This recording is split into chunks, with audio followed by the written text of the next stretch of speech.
Hey, and welcome to the Drive Your Line podcast. This is where we talk about everything karting, all aspects, chassis, engines, manufacturers, rules, races, series, and so much more. Be sure to come back and listen.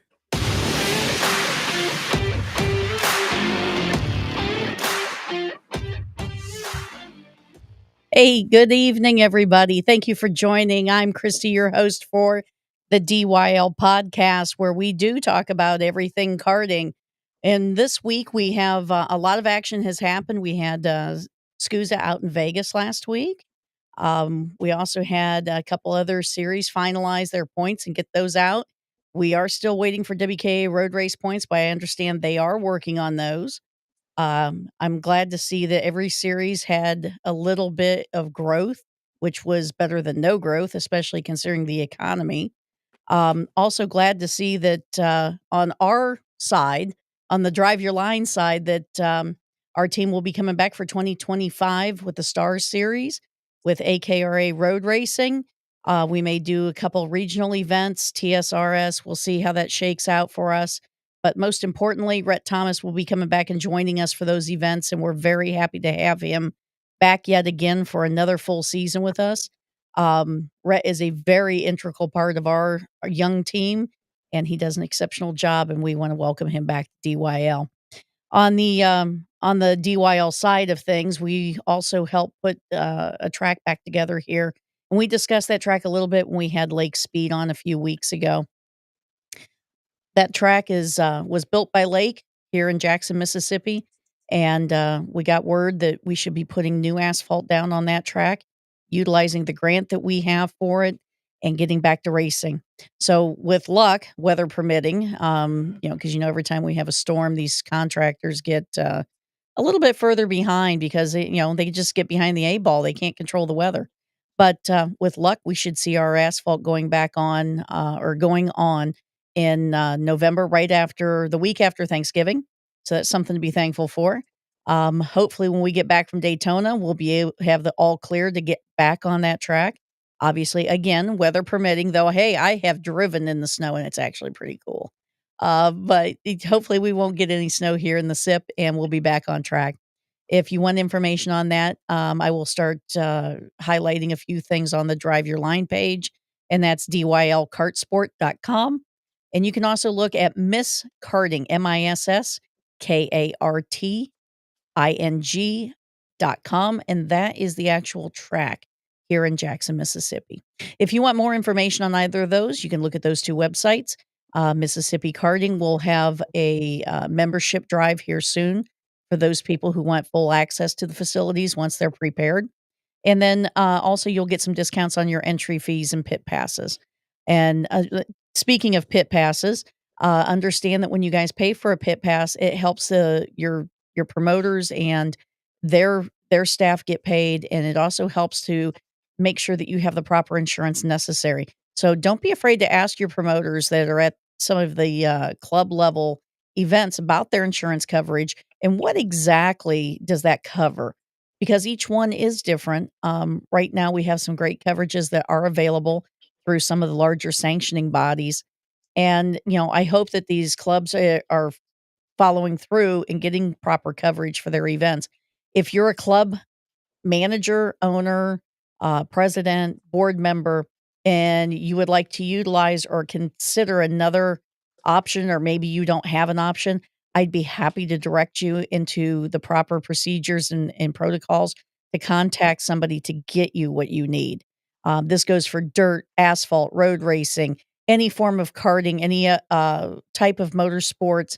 There's always an insurance policy out there, and understand that not all of them have to be purse buster expensive, but they're not really cheap.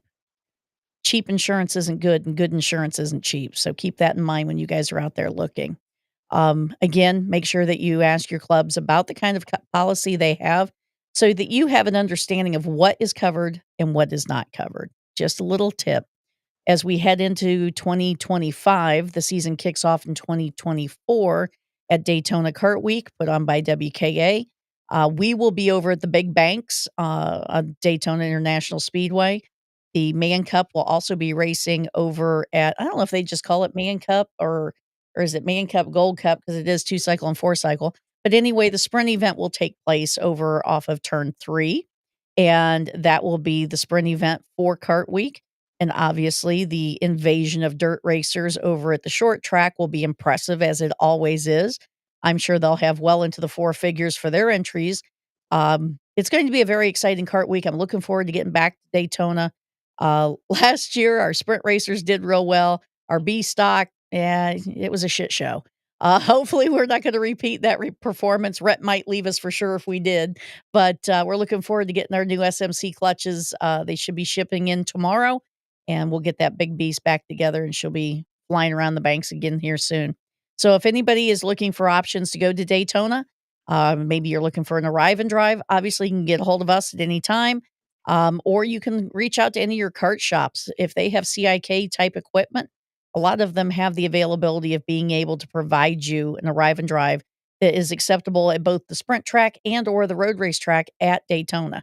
And if you have CIK type equipment, you can come over to the road race side. There's just a few things you need to What'd you say? It won't be the B stock show. Yeah, it's not available for arrive and drive. But, if you do have a CIK style cart, 206, KA 100, 125, road tax, X30, whatever your poison is, that cart can also be, brought over to the road race side, and you can make a few adjustments to make it legal, and then go hit the track. And we're talking, nuts and bolts that need to be safety wired, jam nutted, make sure your, lead is brightly painted. I think some of these organizations are actually saying they have to be white. I have hit a chunk of lead on a road course. As a matter of fact, it was at Daytona. It went through the nose of the cart, went all the way through past me onto the floor pan, and I ended up walking across the scales being 9 pounds heavier than what I was when I went out.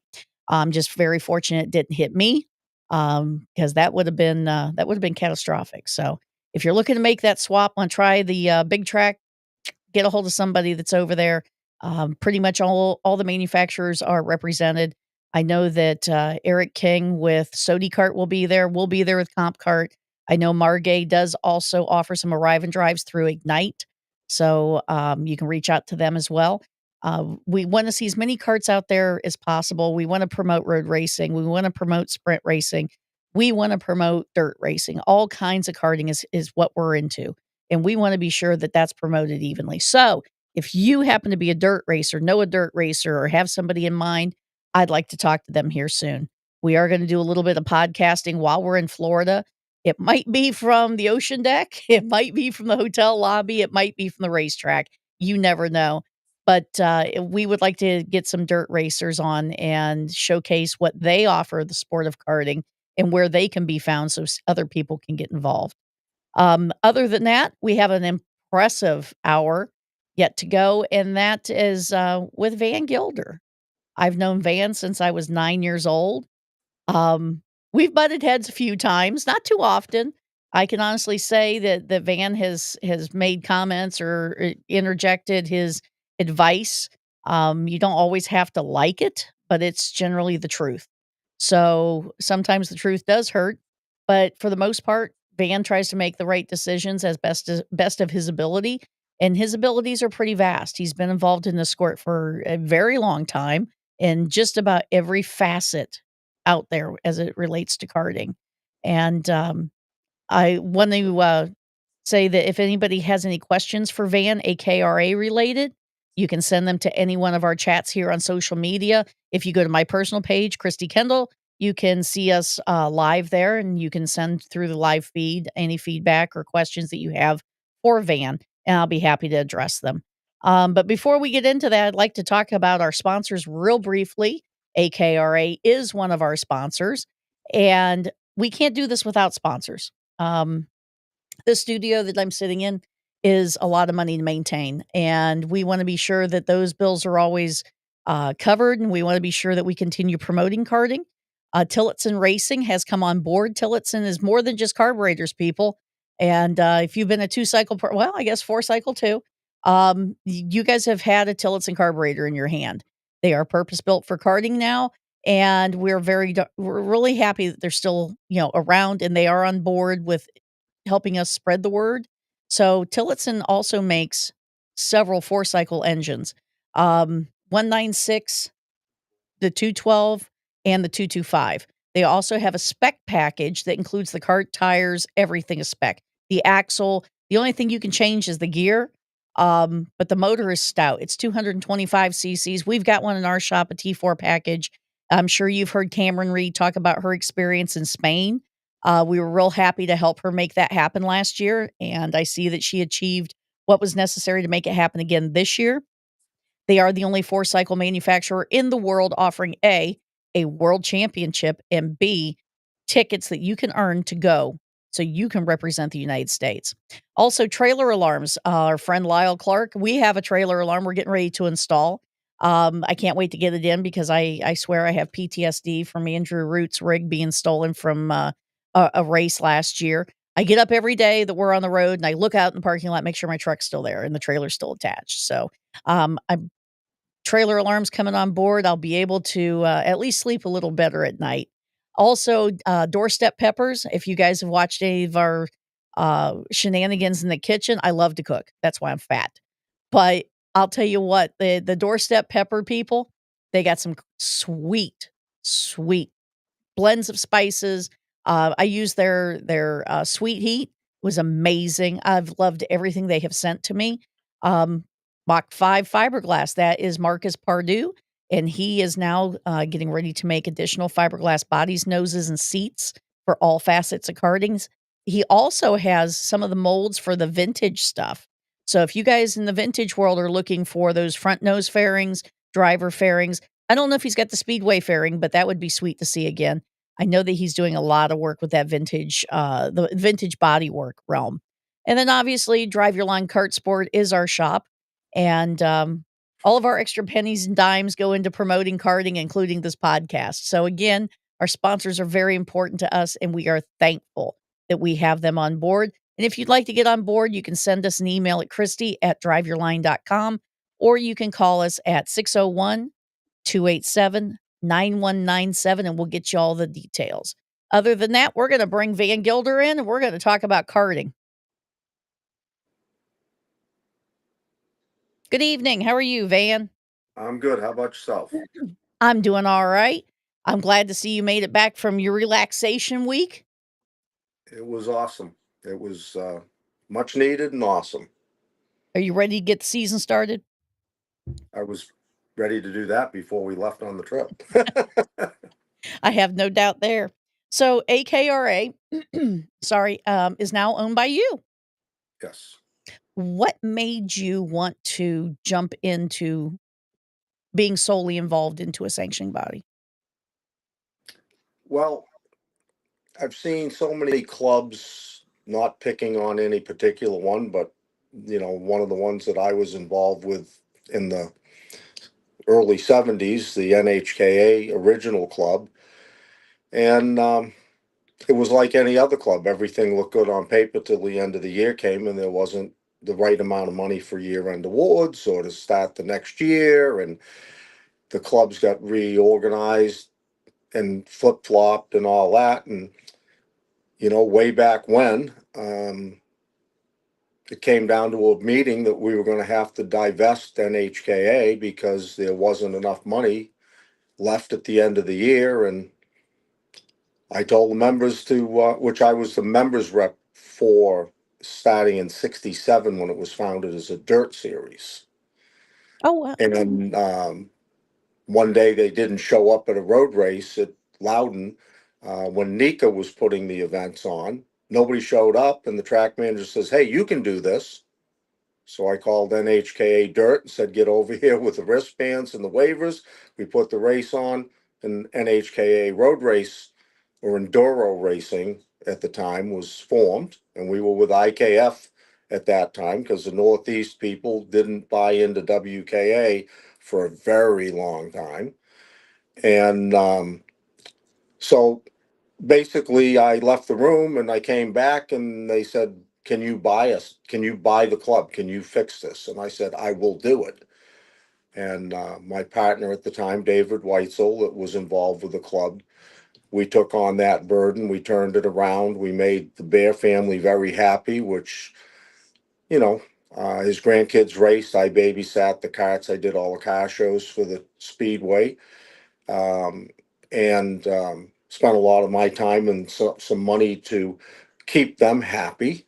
And it was very successful to the point that I was able to actually sell my part of it when I moved to Georgia instead of saying, I'll pay you to take it. So, looking at some of the flaws that I've seen in lots of clubs, I worked with a club up in Ohio that I don't want to talk about the actual name. They were having some trouble. I was asked if I'd help them. I helped them for a year. Everything was fine. They said, we got it. And 11 months later, they were folding the tent up again because too many people were figuring out where to spend the money, not knowing what bills were owed. So I thought if I was going to do anything to help road racing go forward, um, this was the shot. And I wanted to help the McCutcheon family out because they had a fair amount of burden from Bill being sick, and I had basically run a lot of AKRA that last year, the competition side, that while Bill was ill, and I just said, I talked to some people close to me and said, "What do you think?" And they said, "Well, what do you got to lose except money?" So I made a deal with Lenny and went there, and the next day we were rocking and rolling. We were already working on the tech manual going online, and I just hope that it works out to be something that someone else can pick up later, and it continues to grow because it is, our side, especially the road race, is growing. We're adding tracks with the dirt people and stuff, and the I guess the decision to buy it was the same as the decision that I did when I put the tech manual online free of charge. I've watched for many years. It's too hard to get information, to get any insight, and you get a phone call and they say, how do I get started in karting? And you tell them to buy a tech manual for 30, $40, and they call up and say, what's this? Well, I want to tell them, you want to see about ages and helmets and safety gear, go on my website, my tech manual, it's free. And it wasn't free for me, but it's free to the Right. public. It also So, cuts down on the midnight phone calls when the printed tech manuals disappear at a dirt track that's got a 5 grand to win race, and all of a sudden there's a question in tech about valve lift or the diameter of the valve or the jet and the fixed jet carburetor that's been drilled. We can't find a tech manual. Well, you don't need one. There's probably 300 of them there on iPhones and iPads and all that. Knock yourself out. It's all there, whatever you need. If you can't find it, then call me back. And I've had 2 phone calls, and none of them were at midnight. And I directed them to the tech manual online and got a text, got it, thank you. So, that's what made me think that I should do this because I didn't want to see it die. I wanted to keep Bill's legacy going because some people don't realize he was a big part of developing the dirt program and a multi-time trustee of WKA. When we moved to Charlotte from North Carolina, I mean to Ohio, Bill was one of the sitting trustees at the time. When we did the for-profit corporation there, Bill was one of the trustees that signed that document. So he put a lot of time in. He did built a pretty good dirt series. Then that kind of went upside down. The same time, everything seemed to go upside down in dirt. And we had worked together over the years. Um, in 2000, well, he he had the copyright on all the clone stuff, the original clone deal, and we had a terrible version of the rules in the WKA Tech Manual, and he invited us to his trade show, and I invited him to the Four Cycle Tech Committee, and by the time we left that meeting that night, he gave us permission to use his entire tech manual Wow. for the clone stuff, and word for word, which is exactly what WKA did, kind of at my behest when I reformatted and rewrote the tech manual for WKA in '93. When I was done, I told the trustees the one thing that I really want to see happen, I want to be able to offer it to IKF, because we can't have anything going on along the Mississippi River if there's a set of rules on one side of it and a set of rules on the other side of it. So the trustees said offer it to them, and my only thing was don't use section 100, 200, 300. Please use letters, um, hearts and stars. I don't care. Um, so we have some division. So somebody isn't Mhm. calling up telling me this is this when it's that. Right. So that all of that led up to the thing with Bill getting sick and then passing, and the family not feeling comfortable trying to run AKRA, and they were ready to close it. And I called Lenny up, and she said, "Well, when can you come over and we do everything?" And I said, "How's Wednesday night?" And that was the beginning of the new era. So, just so some of the followers here can understand, I've known Van since I was 9 years old. Um, and I'm looking through some notes of a chronological time frame of his involvement in karting. In the 8th grade, 1966, Van Gilder gets started in karting. How did that come about, Van? My one of my two dear friends had a go kart, and his father owned a rooming house, so we had a mini racetrack in the parking lot, and we ran the wheels off of it, and he sold it to me and bought something better. Never raced, and I had mine that we went over there and we played on the stuff together. And I walked over to karting sales in Abington and was looking to upgrade it to a live axle with Bendix brakes instead of a dead axle with scrub brakes. And the owner said, "What are you trying to do?" And I said, "Well, I want to make it legal to race." And he says, "Don't waste your time. Sell it, put it in the Brockton Enterprise, it'll sell. Come back, we'll see what we can do." And then I got the third degree of where do I live? Do my parents approve of this? Blah, blah, blah. And then he said, "Oh my God, this might not work out." And I said, "What?" And he said, "You're Natalie's son?" And I said, "Yes." He said, "I took her to my prom and it wasn't a good night for me." So after breaking it to my mother that I was going to be getting stuff from Herb Quarterly, she got over it rather quickly. But he said, how do you pay for this?" And I said, "I mow lawns."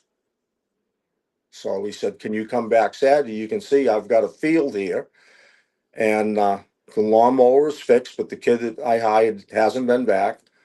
I showed up at 9 o'clock. He said, "Hey, very quickly, mow about 40 foot long, 20 feet deep out there on the main," and we were on a main road. And he says, "And roll three of each mini bike down and face them to each other, put the flags on them, and then come back and see me." And I went back in when I was done.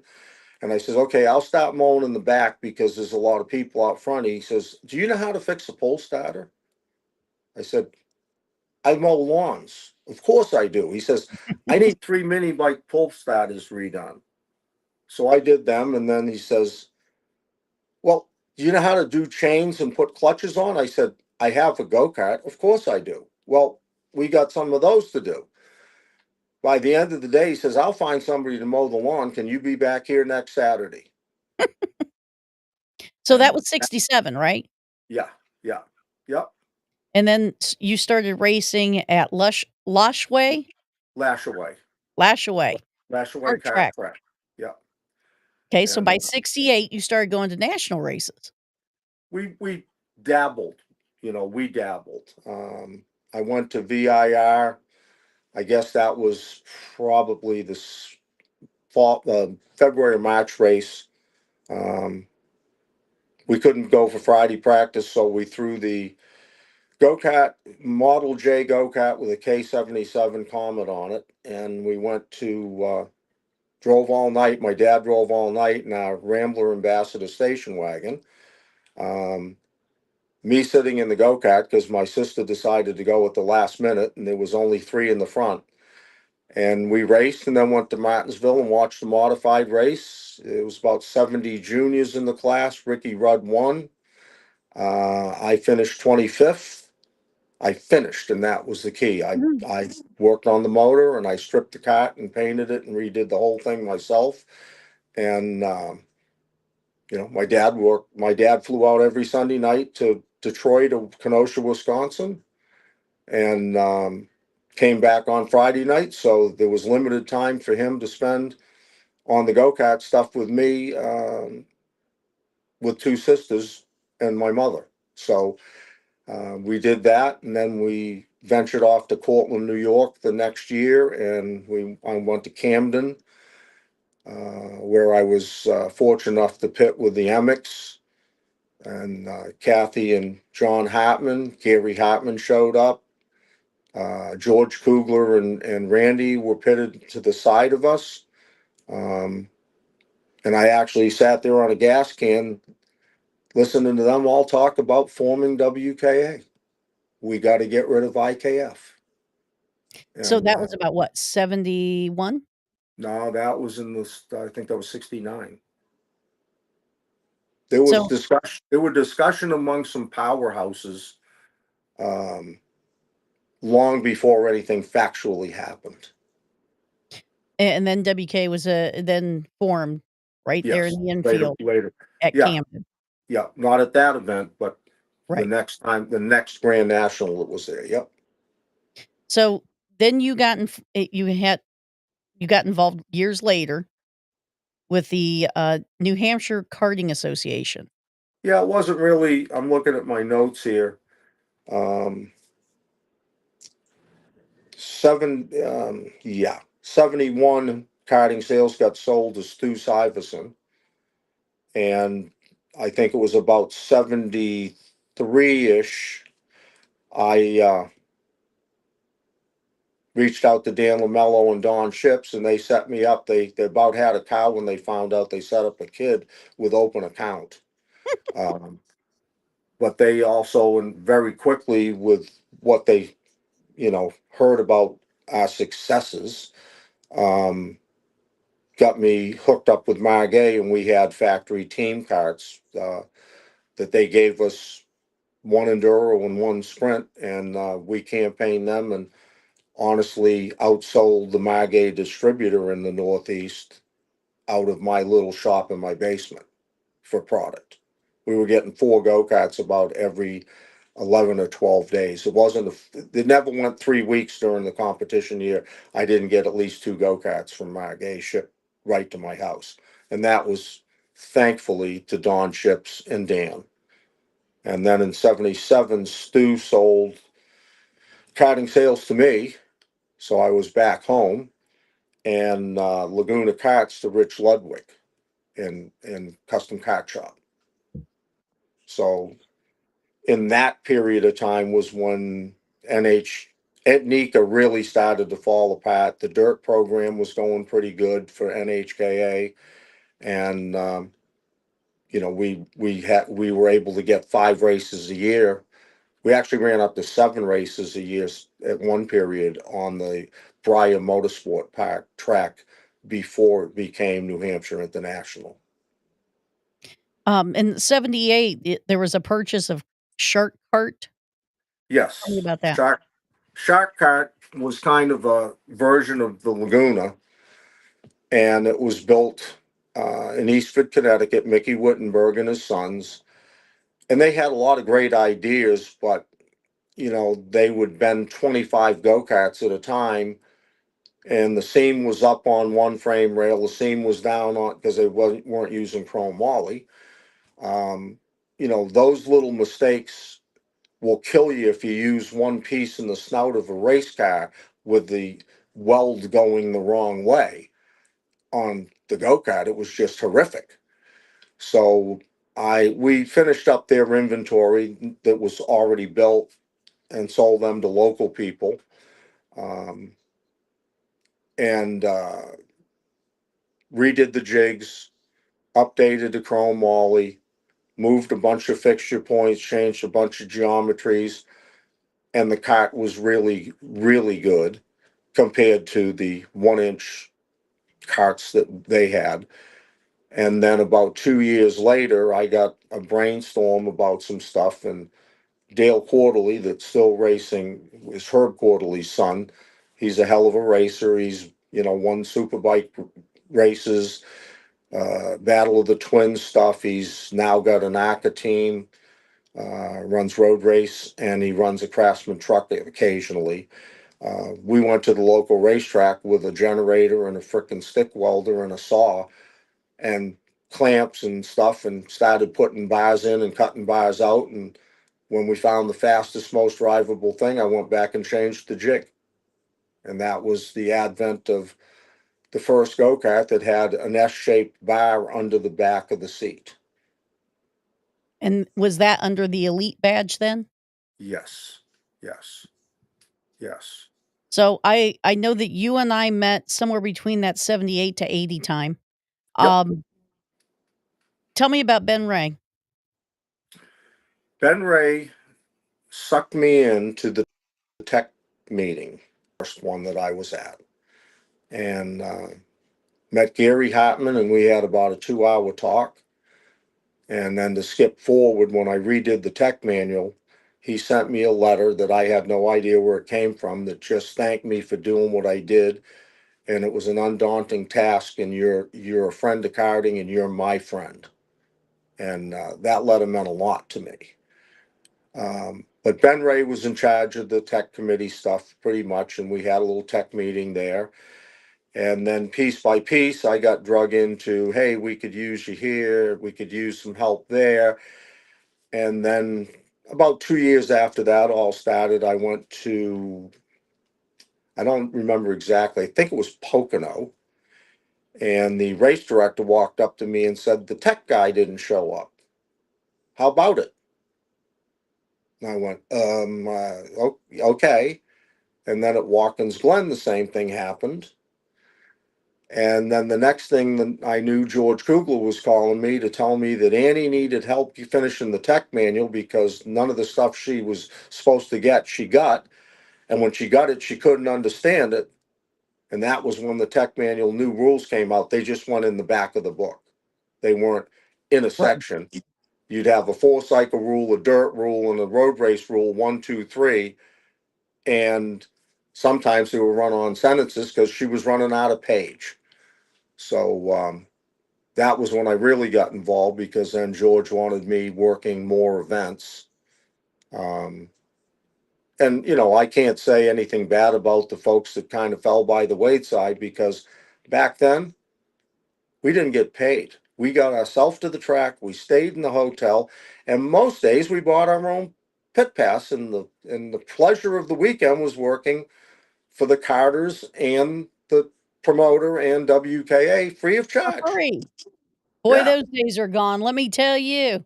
Oh, tell Um, me about it.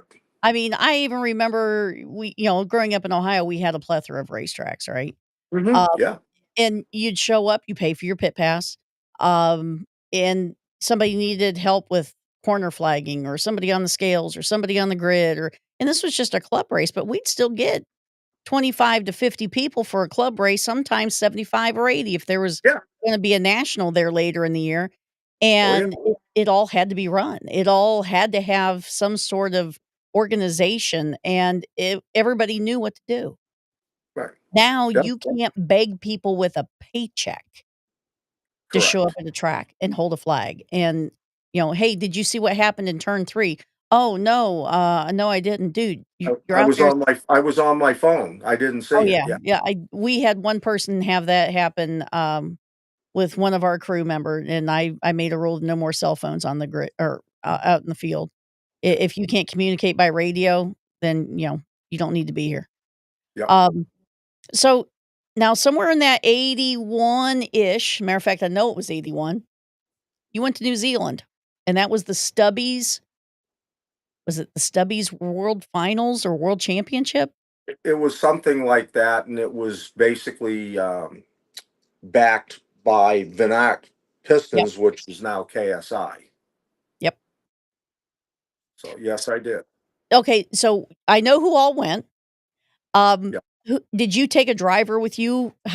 What was your capacity for going? Um, my capacity for going was sitting next to Lynn Haddock at the Oyster Pub the last day of Daytona and drinking beer with him and Aaron Griffith and Kent Nigro and the Waller family. And there had been 40 of us in there. And he looked at me and he said, which, we had given him a pretty good trouncing in a couple of classes, and he just couldn't understand how what I was doing worked. And he said, "What are you doing in 6 weeks?" And I said, "Probably freezing my butt off in New England." He says, "You need to get a passport and come to New Zealand with me." And I went, "Oh, just like that?" Pretty Just like much, pretty much. You'll know everybody else that's going. And I said, "Okay," got my expedited passport. Had never flown before either. oh, Never. no. Yeah. Well, I know that, you came back from that first trip, and I remember walking in the George Domanic's shop to hear all about it, because we didn't have cell phones and the internet back then. Yeah. Um, and he says, "You know what? I'll be a son of a bitch. Van Gilder cannot swim." Yeah. Yeah. No, And no, and I said, "Seriously?" He no. goes, "Oh, yeah, yeah." He says, "Van cannot swim." He says, "There were a lot of decisions made that day when we saved his ass." Well, especially when you got two 16-ounce Foster Lager beer cans, which weigh about two Yep. pounds empty, one in each pocket, and you bail off the side Yep. of a sailboat in the ocean. Yeah. I heard that you jumped off of a catamaran and Yep. then started letting everybody know, "I can't swim." Well, I just said, I ain't going In to deep make it. water. I ain't going to make it, guys. And then I grabbed onto the rock that they were on and sliced two fingers on shells that the birds had busted open and had a feast on. And then I completely flipped Lynn Haddock out when we got back to the house because it was starting to get a little oozy and not looking too good.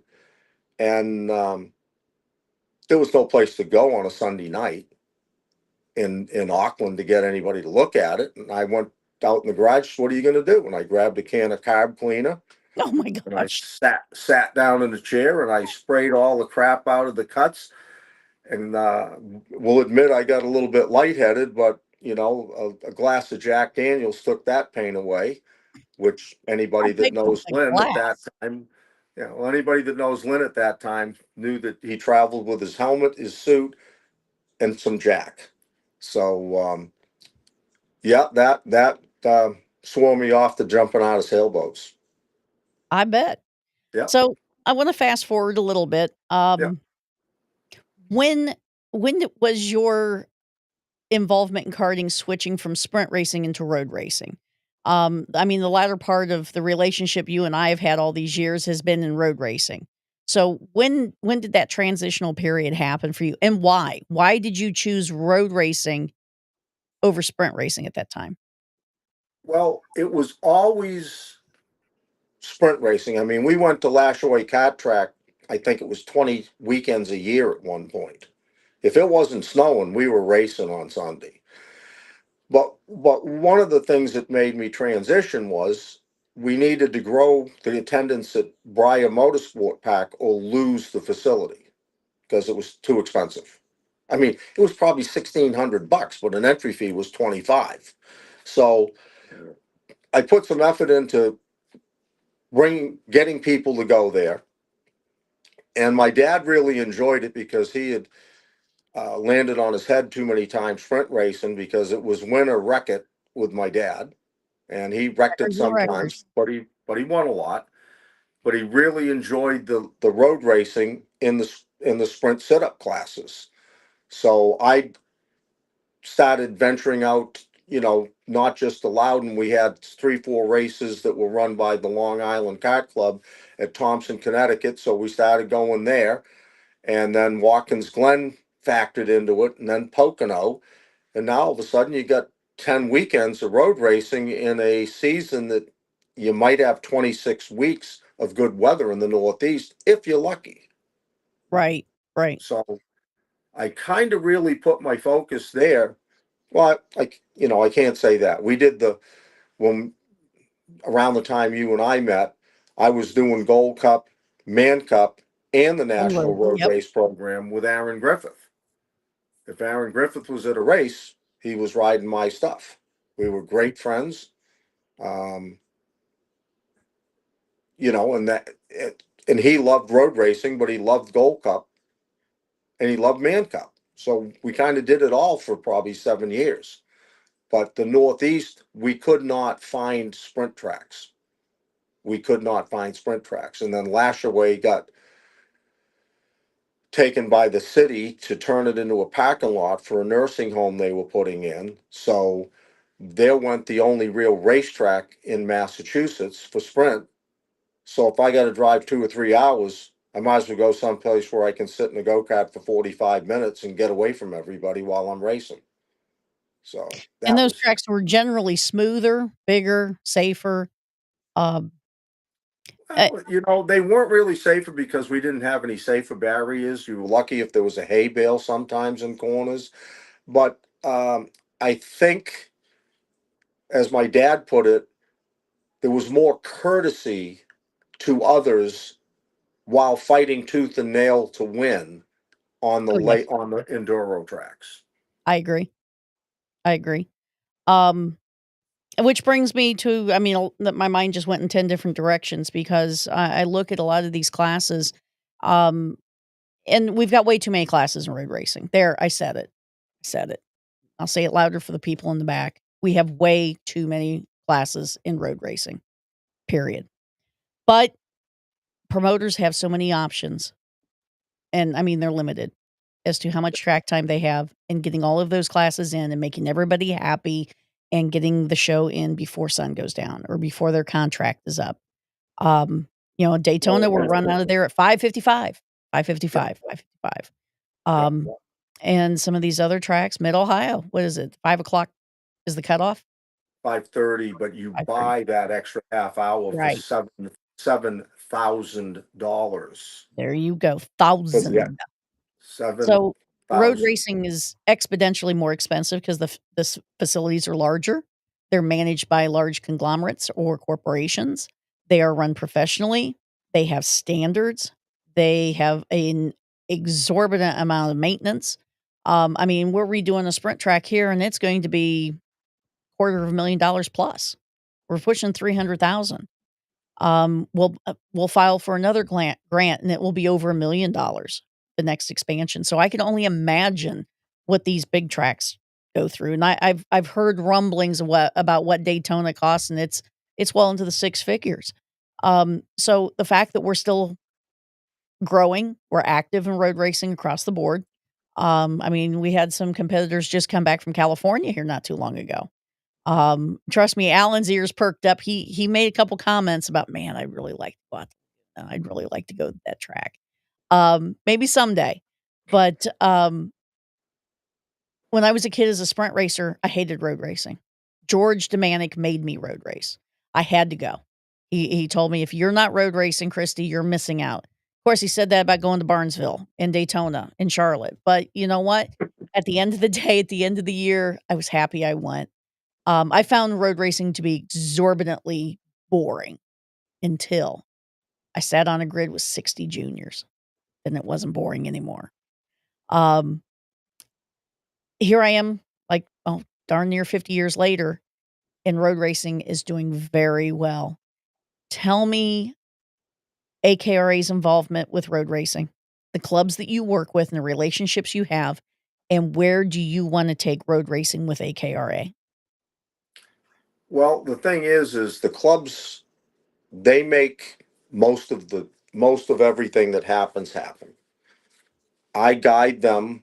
Um, I know that at one point I was running a national race at New Hampshire, and I had somebody walk up to me that's a fellow Ohio Ohioan from your day and tell me I needed to do this, this, this, and this because he didn't like the way it was going. And I said, well, get your checkbook with you? And he said, no. I said, well, get a checkbook and write me a check for 33 grand. I'll hand you the keys and I'll go home. Otherwise, go sit down. I have to do this because that's what the track mandates. So, what I'm trying to do in the AKRA thing with the dirt folks that call me, the pavement track people, I'm trying to guide them by seeing the mistakes that have been made by others. And I mean clubs, just regular promoters, other sanctioning bodies. Um, I don't want to be the sanctioning bodies that put on all of these sprint races that you talk about as being so expensive. There's a place for that, and it's good to have it under one tent. But in road racing, they need advice more than they need somebody to do it for them. And I want to be the guy that's standing there when there's a crisis and say, we can do it this way. Or when they have a race official go down, jump in and help, or find them somebody that can jump in and help. I don't, I'm not going to say I'll never promote a road race myself, but I don't want to be in competition with the clubs that I'm trying to help grow. Right. So next year, you guys are going to be going to Summit Point, the Mid Yep, Ohio, yep. Nelson's Ledges, Hmm. Pittsburgh, and Summit Hmm. Point again. An NC car. Oh gosh, I forgot NC Card. That kicks off the season, right? Yep, yep, yep. Do you plan on growing this any further than, 5 or 6 in the series? Have you given any consideration to, like, a regional program or, maybe breaking it out into sections of the country? WKA, as we know, we have several, regions, and, we all have our own trustees in those regions. Is that something that AKRA may possibly be looking at down the line? Well, we've got some people talking about we can do this, we can do that. Um, but most of the suggestions, unfortunately, aren't economically viable. When it's six digits to go and run a road race, there's one track that I would love to see us go to, but the rent is shy of six digits. But you have to pay it 1 year in advance, in full, no deposit. Write the check. Well, unfortunately, this track has gone through a plethora of management and ownership changes over a 30-year period of time. So I wouldn't even tell my worst friend that track would be a good idea under those terms. You could pay 90 grand up in advance, and then 3 weeks before the race find out it's 110 because somebody bought it and it was a non-binding contract and you can't have your money back. So I would like to grow it. I would like to have it be um, clubs or an individual like your Talladega race. It's a shame we didn't have more people. But if we could find some tracks like that people want to have a one-off regional type race, I've kind of got a game plan. Um, but it would depend where the tracks are. But 1 year we ran a north-south regional program at WKA Yep, I remember it well.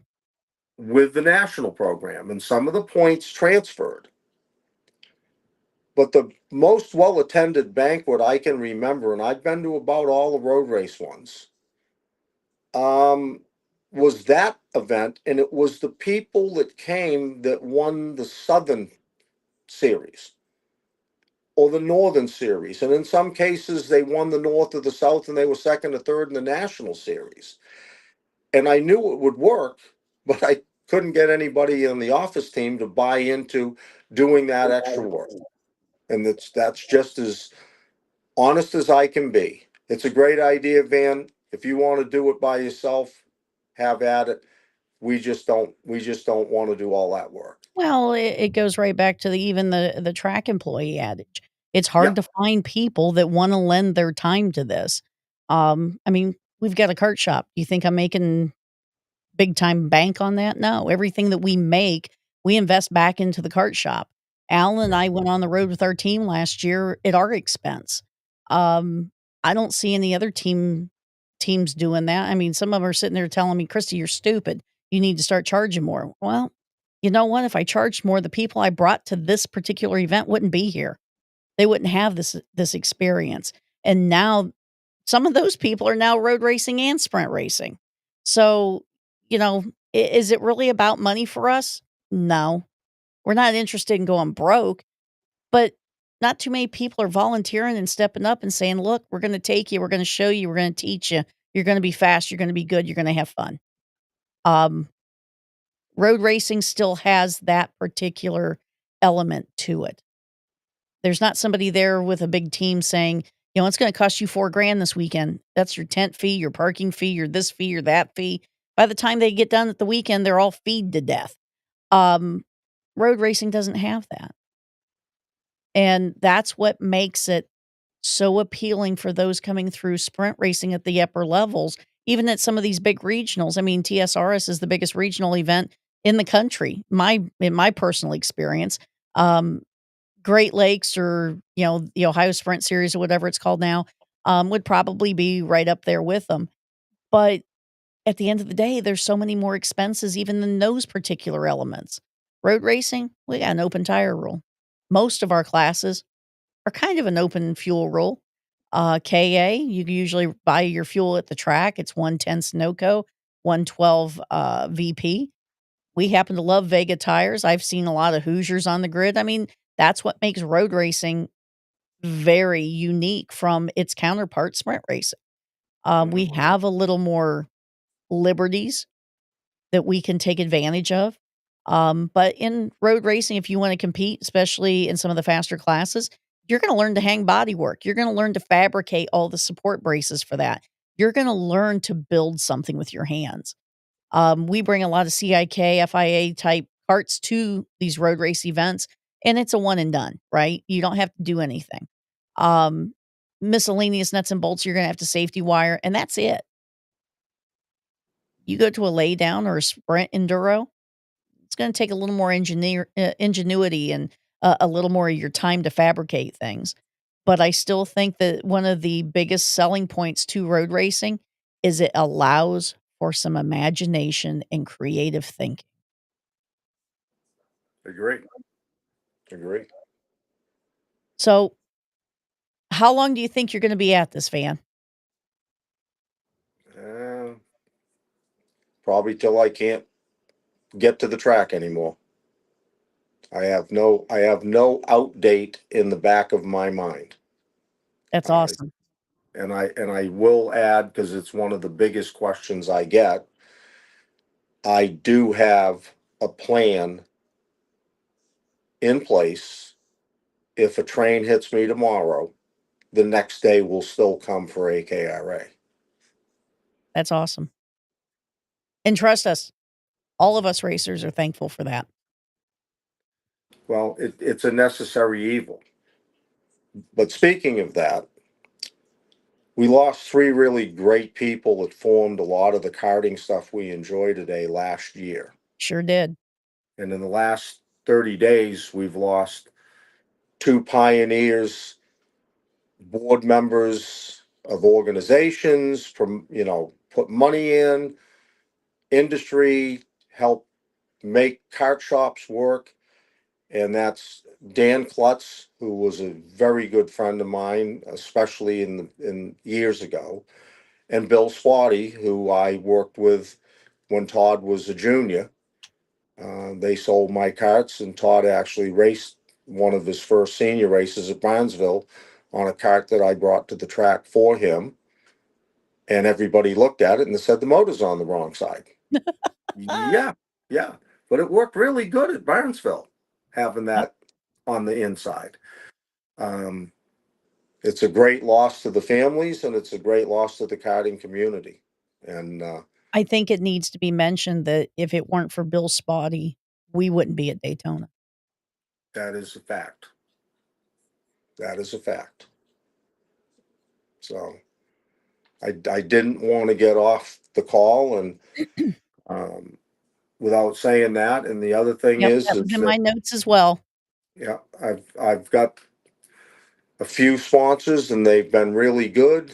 And as anybody that has been to our national road races, they know that I've been doing giveaways, rewarding the people from the year before in drawings, giving away tires courtesy of Hoosier and gift certificates in lieu of cash for my, checks for myself. There's some money to keep AKRA running, but I have the TS Racing, RLV, Michigan Kart Supply, FHS, Oil, giving me product and gift certificates to give out at the drivers' meetings. I plan to expand that for next year. I also plan to bring back mechanics awards, and I did that several years ago for several years. There's still people walking around with the denim shirts that say their driver's name and the year and the championship. I still have one I wear when I'm working in my welding shop. Um, and going to bring that back, probably a sportsmanship award, and just continue to. I think we need to go back to the future, so to speak. It you left the track for years. We've left the track, and that's it. And you might get an award at the end of the year. And last year I took my money to buy the awards that were earned the year before and gave the same awards out that they should have gotten if nothing had happened to Bill. And I'm going to change the year-end awards. I've got a new contract. I'm working with a guy, but we're going to add in some stuff. For 2025, there will competition year. There's going to be some old school stuff brought back. I guess to bring more notice to the program or to thank the people that put that effort in. You know, a lot of people. I've got several champions hats in my hat room. Well, it's more of a shelf. Yeah, like That the I'm going. WKA fast qualifier hats. Those were, Yeah, you had one of those, it was like big bragging rights. you were the bomb right then if you walked around with one of them. And I just think that again, road racing got to where it lost sight of some of that, or people lost sight of it, and I'm going to try to bring it back. I'm going to bring some of it back. I guarantee you that, unless lightning hits me between now and the first of the year. That is my plan, and I will budget for it accordingly. And the other thing that I have to bring up is I've had people ask me, "Oh, I want to be on your board." I have an advisory group, and they've been with me wherever I've been for probably 25 years. And that's Bill Cassie, who properly represents Woodbridge, Gene Davis, who properly represents Dartcart, Dan Stoll was one of them, and Arthur McKenney, who wrote the original road race vintage rules and stays on top of that as well as other things because I can call him and he has no problem saying, "Are you just stupid tonight? What are you thinking?" Or "What a great idea, but you need to talk to Gene." Um, and they're my key three, but we also try to work with the clubs. The Woodbridge Kart Club, the last few years, has been a pleasure to work with, and the Dart Kart Club is genuinely great to work with. But I've been around that group for many years, and I've used half of their board to work events in the past that they weren't putting on, but we needed workers, officials. And the Trumbleys were a part of the New Hampshire thing for 20 years. Bill, they came and worked registration or grid or whatever, and um, they've been around forever, and they're a part of the Dark Kart Club. And I am greatly appreciative of the clubs stepping up in the last 2 or 3 years to see if they could make things better and work the program. You know, you can make a suggestion to them, and they might not do it right away, but the thought process starts immediately. It doesn't fall on dead ears. And I think that's why we're getting some of the attendance we're getting. And the other thing was working to get Woodbridge and Dartcott to work together. That wouldn't have happened 6, 7 years ago. Would not have happened. But both groups have prospered from that. So we're going to try and continue to work on that premise and grow it as much as we can possibly do with the constraints we have of track dates and the cost. Well, I think that without the clubs and organizations working together, our future in road racing it becomes, 1, extremely expensive, 2, exponentially impossible to do, and 3, is a detriment to our sport as a whole. Um, I'm glad to see more and more clubs willing to work together, willing to put schedules out together and try not to stand on top of each other. And we know that it happens. There's only so many weekends in a year that are available, and some of them are in areas that the weather's not favorable. So, I kind of understand when one date does conflict. I haven't looked at Jackie's complete schedule. I think we have 2 conflicts this year That's about going it. in 25. So excuse me. I'm glad to see that everybody's playing nice and working together because that's the only way that this sport's going to survive as a whole. Is everybody doing their part to commit and to support and make sure that we're not stepping on anybody else's toes. Racers can't divide themselves and go and be in 2 places at one time. And I've heard from a lot of racers, I'd just rather stay home than make a commitment that I don't feel um, I feel like I'm gonna let the other one down if I go to. So, I've heard several racers say that. That's pretty sad, I see their point, but nobody wins in that particular scenario. Um, Van, I thank you. I thank you for taking the time to sit down with us today. It has been a fun and very insightful hour. And you were worried about going for an hour. I told you we'd make it work. Yeah, you said you drag me through the weeds and make it work, and Yep, you did. yep, I It did. was a little bit of a stumble trying to get it to work at the beginning of the night, but you guys pulled that together, and Oh, yeah, my man Dan's got it. It take yes, him just a couple minutes, he'll get it all figured out.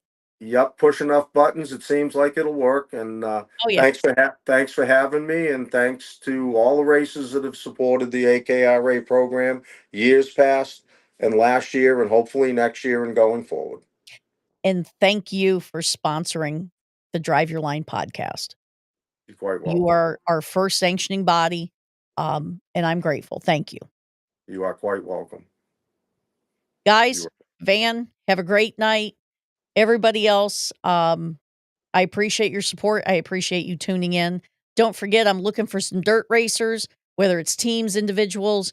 I have one particular dirt racer in mind, but he's no longer racing. If you can guess who he is, I'll send you a prize. We're going to start doing more little giveaways and stuff on our podcast. So the guy I have in mind, his mother might be watching. He's a household name in professional motorsports, but he's not a driver. Who could that be? Hmm. Who could that be? The first person to tell me who I'm talking about, I'll send you a Drive Your Line podcast t-shirt. Again, this is Christy Kendall, the Drive Your Line podcast. I thank you, and we'll see you next week when we have even more fun. Talk to you then.